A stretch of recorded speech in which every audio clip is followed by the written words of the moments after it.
আসসালামু আলাইকুম। লিজাস কুকিংয়ে সবাইকে স্বাগতম। আমন্ত্রণ জানাচ্ছি আমার নতুন একটি এপিসোড দেখার জন্য। আজকে আমি তৈরি করব ভিন্ন রকমের কাবাব রেসিপি। আশা করি আমার আজকের রেসিপিটি আপনাদের কাছে ভীষণ ভালো লাগবে। আর ভালো লাগলে আমার চ্যানেলটি সাবস্ক্রাইব করে ফ্রেন্ডস অ্যান্ড ফ্যামিলির সাথে শেয়ার করবেন। আর পাশে থাকা বেল বাটনে ক্লিক করে রাখবেন আমার পরবর্তী ভিডিও নোটিফিকেশন পাওয়ার জন্য। আর ভিডিওটি দেখা শুরু করার আগে অবশ্যই একটি লাইক দিয়ে তারপর দেখা শুরু করবেন। তো এর জন্য আমি এখানে নিয়েছি কাঁচকলা। আর এই কলা দিয়েই আমি আজকে কাবাব তৈরি করব। এবার এখান থেকে আমি কলা নিয়ে নিচ্ছি। আর কলা নিয়ে এভাবে একটু দুই পাশ থেকে কেটে নিচ্ছি। দুই পাশ থেকে কেটে নেওয়ার পর মাঝখানে আমি একটি টুকরো করে নিচ্ছি। এবার এভাবে করে আমি কয়েকটি কলা কেটে নিয়েছি। আমি আমার পরিমাণ মতো কলা নিয়ে নিয়েছি। আপনারা আপনাদের পরিমাণ মতো কলাগুলোকে অ্যাড করে নেবেন। আর আমি এখানে 4টি কলা নিয়েছি। 4টি কলাই আমি এভাবে মাঝখান থেকে কেটে নিয়েছি।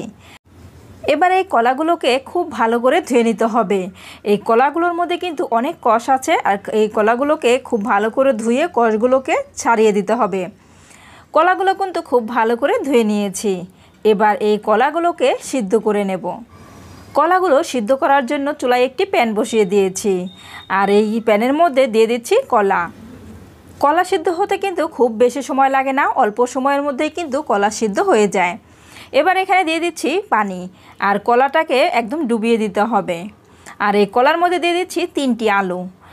এবার একটি ঢাকনা দিয়ে ঢেকে কলাগুলোকে আমি খুব ভালো করে সিদ্ধ করে নিয়েছি। সিদ্ধ করে নেওয়ার পর ঠান্ডা করে এগুলোকে আমি ছিলে নিয়েছি। ছিলে নেওয়ার পর এবার এই কলাগুলোকে আমি একটি কাঁটা চামচ দিয়ে একটু ম্যাশ করে নেব। আর এগুলোকে খুব ভালো করে ম্যাশ করে নিতে হবে যেন এই কলার কোনো দানা দানা অংশ না থাকে। আমি একটি কাঁটা চামচ দিয়ে ম্যাশ করে নিচ্ছি। আপনারা চাইলে কিন্তু এই কাজটা হাত দিয়েও করে নিতে পারেন।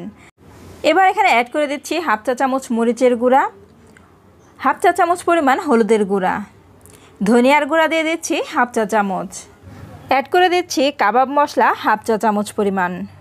এবার এখানে অ্যাড করে দিচ্ছি স্বাদমতো লবণ, দিয়ে দিচ্ছি পেঁয়াজ কুচি 2 টেবিল চামচ পরিমাণ। এবার এখানে অ্যাড করে দিচ্ছি কাঁচামরিচ কুচি 2 টেবিল চামচ পরিমাণ, ধনিয়া পাতা কুচি অ্যাড করে দিচ্ছি 2 টেবিল চামচ পরিমাণ। এখানে অ্যাড করে দিচ্ছি 1/3 কাপ পরিমাণ বেসন। আর অবশ্যই কিন্তু এই বেসনটা দিতে হবে, এই বেসনটা কিন্তু বাইন্ডিংয়ের কাজ করবে। এবার এখানে অ্যাড করে দিচ্ছি সেই ম্যাশ করে রাখা আলু। এবার এগুলোকে খুব ভালো করে মিক্স করে নিতে হবে। এই কাবাব তৈরি করা কিন্তু একদমই সহজ, কোনো রকম কোনো কষ্ট নেই। আর খুব ইজিভাবেই কিন্তু এই কাবাবটা তৈরি করে নেওয়া যায়। আজকের এই কাবাব রেসিপিটি একদম সহজ করে দেখানোর চেষ্টা করেছি। আশা করি সবাই কিন্তু এই কাবাবটা তৈরি করে নিতে পারবেন। খুব ভালো করে মিক্স করে নেওয়ার পর এবার হাতে একটু তেল মাখিয়ে নিতে হবে। এবার এখান থেকে কলার মিশ্রণটা নিয়ে হাতে গোল করে শেপ দিতে হবে। গোল করে শেপ দেওয়ার পর 2 হাতের তালু দিয়ে একটু গোল করে নিয়ে চ্যাপটা করতে হবে, তাহলেই কিন্তু খুব সুন্দর একটি কাবাব হয়ে যাবে। একটু আঁকাবাঁকা হলে এভাবে একটু সাইড দিয়ে গোল করে নিতে হবে, তাহলেই কিন্তু কাবাবটা খুব সুন্দরভাবে হয়ে যাবে। তো আমার একটি কাবাব কিন্তু তৈরি করা হয়ে গিয়েছে। আমি আপনাদের সুবিধার জন্য আরও একটি কাবাব তৈরি করে দেখিয়ে দিচ্ছি। এই কাবাবটা কিন্তু দেখতেও যেমন সুন্দর, খেতেও কিন্তু ভীষণ মজার। আর যারা কাঁচকলা পছন্দ করেন না তারাও যদি এই কাবাবটা খান তাহলে কিন্তু তারাও ভীষণ পছন্দ করবে। বিশেষ করে ছোট বাচ্চারা কিন্তু কাঁচকলা একদমই খেতে চায় না। আর ছোট বাচ্চাদেরকে যদি এভাবে কাবাব তৈরি করে দেওয়া হয়, ছোট বাচ্চারাও কিন্তু একদম মজা করে খাবে। তো আমি আরও একটি কাবাব কিন্তু তৈরি করে নিয়েছি। আর ঠিক সেমভাবে আমি সবগুলো কাবাবই কিন্তু তৈরি করে নিয়েছি। আমার সবগুলো কাবাবই কিন্তু অনেকটা সুন্দর হয়েছে। আর খুব ইজিভাবেই আমি এই কাবাবগুলো তৈরি করে নিয়েছি। এবার এই কাবাবগুলোকে ভেজে নেওয়ার পালা। এর জন্য চুলায় আমি আগে থেকে প্যান বসিয়ে দিয়েছি। প্যান বসিয়ে দিয়ে তেলটাকে একটু গরম করে নিয়েছি। এবার এখান থেকে একটি করে কাবাব নিয়ে তেলের মধ্যে দিয়ে দিচ্ছি। আর এই পর্যায়ে কিন্তু চুলার আঁচটা থাকবে মিডিয়াম হাইতে। একবারে লো রাখা যাবে না, আবার একবারে হাইতেও রাখা যাবে না। মিডিয়ামে রেখে এই কাবাবগুলোকে ভেজে নিতে হবে। কাবাবগুলোকে দিয়ে উল্টিয়ে পাল্টিয়ে ভালো করে ভেজে নিতে হবে। আর আগেই উল্টানো যাবে না, একটু যখন শক্ত হয়ে আসবে ঠিক সেই পর্যায়ে কিন্তু কাবাবগুলোকে উল্টে দিতে হবে। তো ফ্রেন্ডস, যারা এই পর্যন্ত আমার ভিডিওটি দেখছেন অথচ লাইক দেন নাই, তারা প্লিজ একটি লাইক দিয়ে দেবেন। আর যারা এখনও আমার চ্যানেলটি সাবস্ক্রাইব করেন নাই তারা প্লিজ আমার চ্যানেলটি সাবস্ক্রাইব করে দেবেন। কাবাবের এক পাশে কিন্তু হালকা করে একটু কালার চলে আসছে, ঠিক সেই পর্যায়ে কিন্তু কাবাবগুলোকে উল্টে দিতে হবে। আর এই কাবাবগুলো কিন্তু বিকেলের নাস্তায় একেবারে জমে যাবে। বিকেলের নাস্তায় এই কাবাবটা খেতে কিন্তু ভীষণই ভালো লাগে।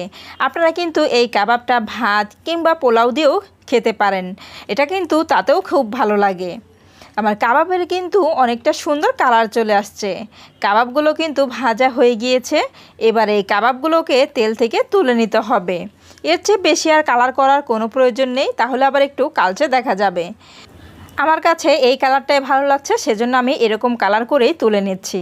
আপনারা চাইলেও কিন্তু আরেকটু ভেজে নিতে পারেন। তো আমি কাবাবগুলোকে তুলে নিচ্ছি, আর কাবাবগুলো তুলে নেওয়ার সময় অবশ্যই একটি টিস্যুর উপরে তুলে নিতে হবে, এতে করে কাবাবের গায়ে যদি কোনো তেল থাকে টিস্যু শুষে নিয়ে যাবে। তো আমি সবগুলো কাবাবই কিন্তু তুলে নিয়েছি, আর সেমভাবে আমি সবগুলো কাবাবই ভেজে নেব। তো আমার কাবাবের কালারটা ঠিক কেমন এসেছে একটু কাছ থেকে দেখিয়ে দিচ্ছি। আমি সবগুলো কাবাব ভেজে সার্ভ করে নিয়েছি। তো ফ্রেন্ডস, আমার আজকের রেসিপিটি আপনাদের কাছে কেমন লেগেছে অবশ্যই আমাকে কমেন্ট করে জানাবেন। আর যারা একেবারে নতুন রাঁধুনি, আশা করি আমার আজকের রেসিপিটি তাদের কাজে আসবে। আর যারা একবারও এইভাবে কাবাব তৈরি করে খেয়ে দেখেন নাই, তারা একবার হলেও এভাবে কাবাব তৈরি করে খেয়ে দেখবেন। আমার বিশ্বাস আপনাদের কাছে ভীষণ ভালো লাগবে। তো আজ এই পর্যন্তই, পরবর্তী পর্বে আবার দেখা হবে। সবাই ভালো থাকবেন। আল্লাহ হাফেজ।